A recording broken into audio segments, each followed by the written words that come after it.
जब भारत और पाक के मध्य जो युद्ध चल रहा था, युद्ध नहीं बल्कि आतंकवादी ठिकानों को भारत निशाना बना रहा था और उसका यह कार्य 100% सफल भी हो रहा था।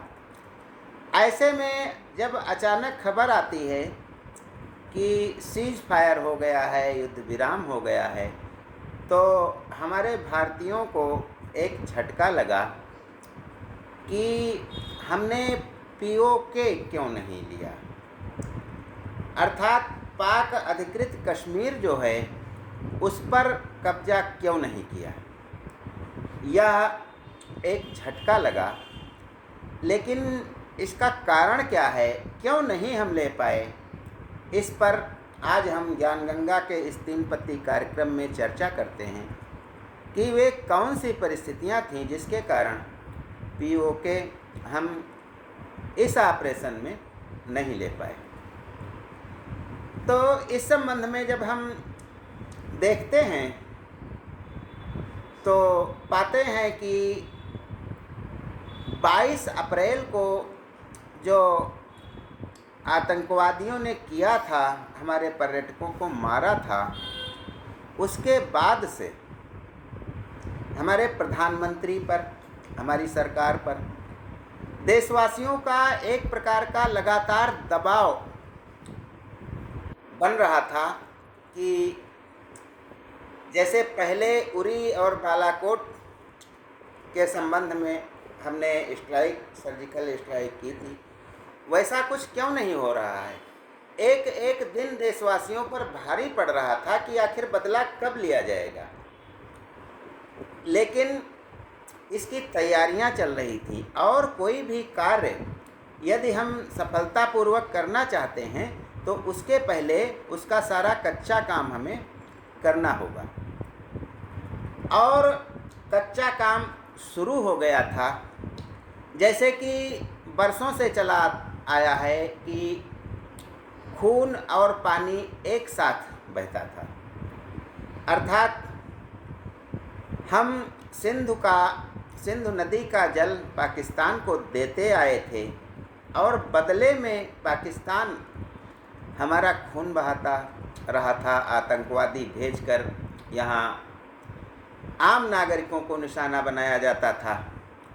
तो सबसे पहले तो इसको तोड़ना था, इसके लिए भी काम किया गया और पानी रोक दिया गया। तो यह भारत की कूटनीतिक सफलता रही कि हमने जो बरसों से जो कभी नहीं रुका वह कर दिखाया। पानी रोकने का मतलब है कि वहाँ का विकास, वहाँ की कृषि बहुत पीछे चली जाएगी और जब पानी नहीं मिलेगा तो देश त्राही त्राही करेगा, क्योंकि इस पानी पर पाकिस्तान की पूरी अर्थव्यवस्था टिकी थी। दूसरे, हमने आयात निर्यात रोक दिया, न हम आपसे कुछ लेंगे और न हम आपको कुछ देंगे। यह भी एक कूटनीतिक प्रभाव डालने वाली बात है कि जब हम पाकिस्तान को कुछ देंगे नहीं तो वहाँ जो बरसों से भारत की मलाई खा कर के लोग मोटे हो रहे हैं तो उनको झटका लगेगा। तो यह एक प्रकार से पाकिस्तान की टांग तोड़ने वाली बात इंडिया ने कर दी और बचा कुचा जो था वह 6-7 की रात से जो प्रारंभ हुआ कि हम अपने देश में बैठे बैठे अपनी सेना के माध्यम से, युद्धक विमानों के माध्यम से, चाहे मिराज हो, चाहे राफेल हो, चाहे सुखोई हो, इन सब के माध्यम से पाकिस्तान में घुस करके और वहाँ के सारे आतंकवादी ठिकानों को नष्ट कर दिया। यह भी भारत के लिए बहुत स्वाभिमान वाली बात है कि हमने बदला ले लिया और पहले से ज़्यादा कर दिया। बहुत से आतंकवादी मारे गए हैं। कहा जाता है कि न्यूक्लियर बम जो पाकिस्तान परमाणु बम की धमकी दे रहा था, उसमें भी कुछ नुकसान हुआ है रावलपिंडी के पास। तो इतना बहुत हो गया।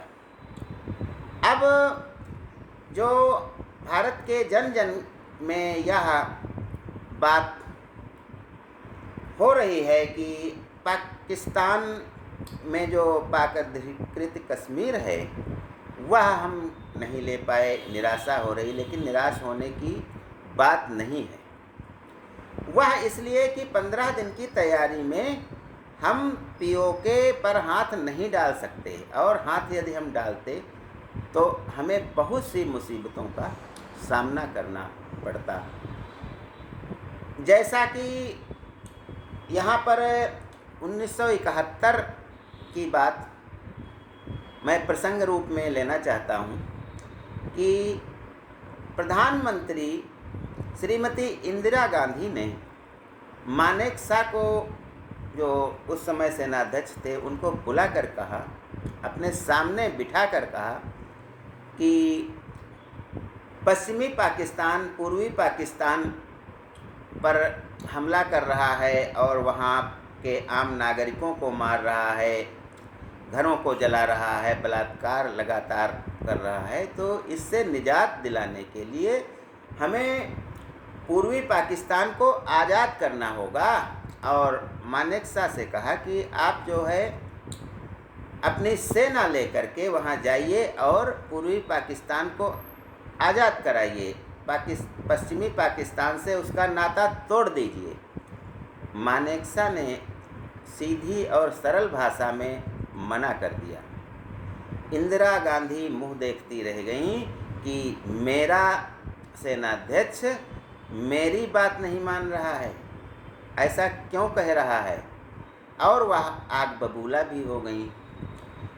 तब मानेकशॉ ने समझाया कि इस समय मई और जून का जो महीना आने वाला है, इसमें भयंकर बरसात होगी, और बरसात के कारण जो बंगाल का एरिया है जहाँ से हमारी सेनाएं जाएंगी, वह सब दलदल में तब्दील हो जाता है, और दलदल में हमारी सेनाएं वहाँ कुछ नहीं कर पाएंगी और हार निश्चित होगी हमारी, क्योंकि हमारी अभी तैयारी भी नहीं है सेना की।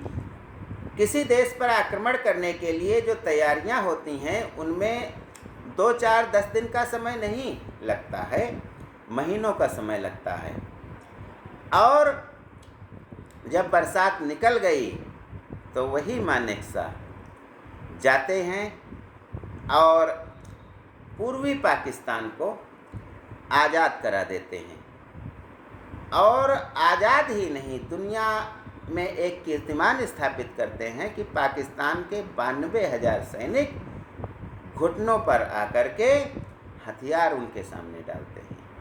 तो सारी दुनिया ने देखा, भारत का परचम लहराया गया और पूर्वी पाकिस्तान को हमने आज़ाद बांग्लादेश बना दिया। और इसीलिए जो लोग कह रहे हैं कि पीओके क्यों नहीं लिया गया, तो पीओके लेने के लिए हमें समय की आवश्यकता है और सेना की तैयारियों की आवश्यकता है। ऑपरेशन सिंदूर हमने पाकिस्तान की सीमा में घुसे बिना सफलतापूर्वक अंजाम दिया है, और पाकिस्तान ने इसमें भी तमाम भ्रांतियां फैलाई हैं, झूठ बोले हैं। उसने तो यहाँ तक कह दिया कि एक राफेल विमान को मैंने मार दिया है, और उसकी इस झूठ पर लोगों ने विश्वास कर लिया, उसके झूठ पर। और राफेल की जो कंपनी के शेयर हैं वे 10% नीचे आ गए।